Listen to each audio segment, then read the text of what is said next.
एक शरीर प्राप्त किया, एक शरीर प्राप्त किया, कर्म फल भोग प्राप्त हुए, छूट गया शरीर। क्यों? क्योंकि मिला था। जो कुछ प्राप्त होता है वह अपने कारण में चला जाता है। हमारे ऋषियों ने कहा 6 प्रकार की गतियां हैं जो हमारे शरीर के साथ घटित हो रही हैं, और केवल इस शरीर के साथ नहीं, इस संसार के साथ वही घटित होता चला जा रहा है।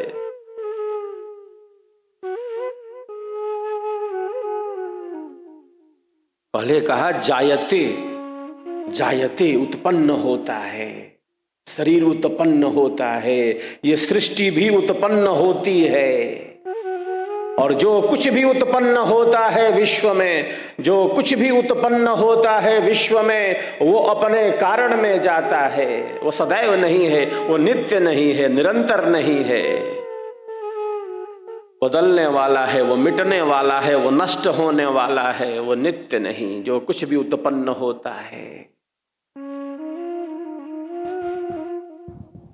कहा शरीर जायते उत्पन्न हो गया।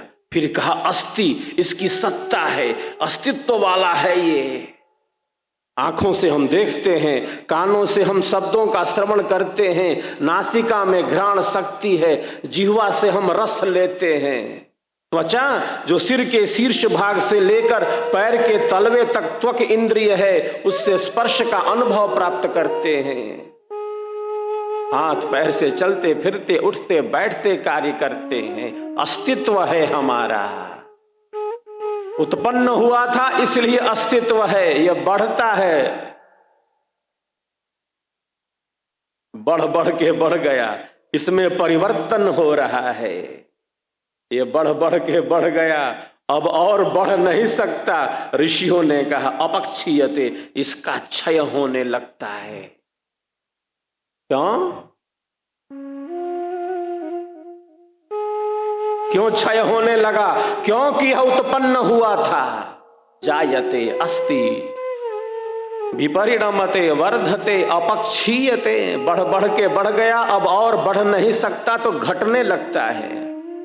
ये शरीर के साथ है, और जो शरीर के साथ है वो केवल शरीर के साथ नहीं, इस संसार के साथ है।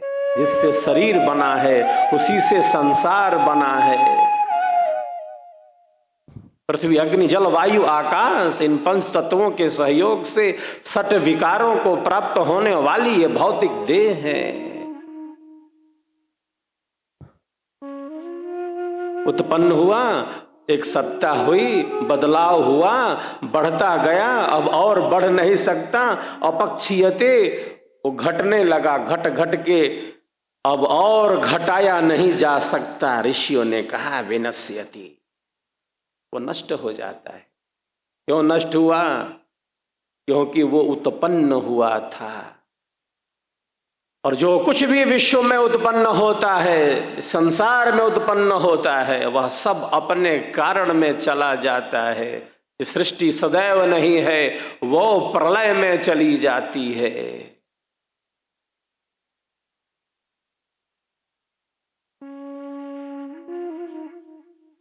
जो नित्य है, जो नित्य है, जो सनातन है, जो सहज है, जो निरंतर है, जो सदैव है, जो शाश्वत है, जो सनातन है वह आत्मा है, जो सनातन है वो परमात्मा है।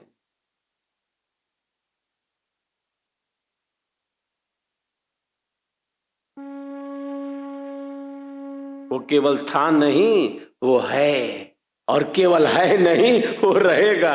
वही सनातन है, जो था, जो है और रहेगा। वो नित्य है, सनातन है, सहज है, निरंतर है, सदैव है। क्यों? क्योंकि वह उत्पन्न नहीं हुआ था, इसलिए वो कभी उत्पन्न ही नहीं हुआ। वही सनातन है, जिसको किसी ने उत्पन्न नहीं किया। जैसे परमात्मा नित्य है, इसीलिए वह सनातन है। आत्मा नित्य है।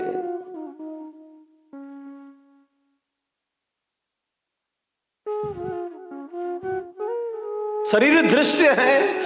इस दृश्य शरीर का अदृश्य आधार हम स्वयं हैं, आत्मा है। शरीर का नाश हो जाता है, आत्मा का नहीं। अग्नि आत्मा को छू नहीं सकती, अग्नि आत्मा को जला नहीं सकती, वायु सुखा नहीं सकता, जल डुबा नहीं सकता, पृथ्वी मार नहीं सकती। आत्मा को अवकाश प्रदान जो आकाश है, आत्मा का स्पर्श नहीं कर सकता। पांचों मिलकर आत्मा को नहीं मार सकते। न पृथ्वी, न अग्नि, न जल, न वायु, न आकाश, पांचों भी मिलकर आत्मा को छू नहीं सकते। वो नित्य है, वो सनातन है, वो सहज है, वो निरंतर है।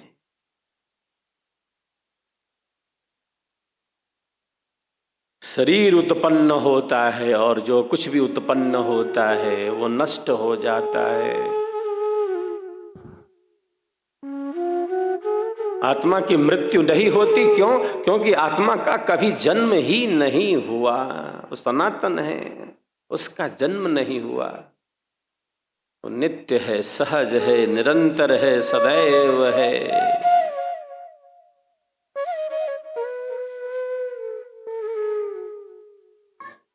आत्मा अनादिकाल से इस संसार सागर में है।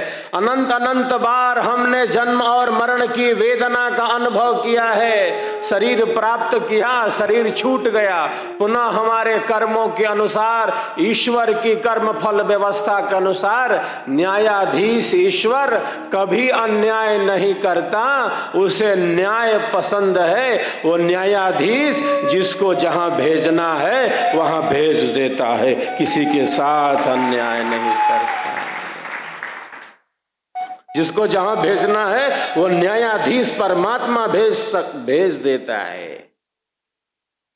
तो किसी के साथ अन्याय नहीं करता, अन्याय उसे पसंद नहीं। वो न्यायकारी है, वो प्रकाश स्वरूप है। वो प्रत्येक जीव को उनके कर्मों के अनुसार ही फल देता है। प्रत्येक जीव को उनके कर्मों के अनुसार फल देता है। हम अपने अधिकारों का भले दुरुपयोग करें, ईश्वर सदैव अपने ज्ञान, प्रकाश और न्याय से सदैव प्रकाशित है।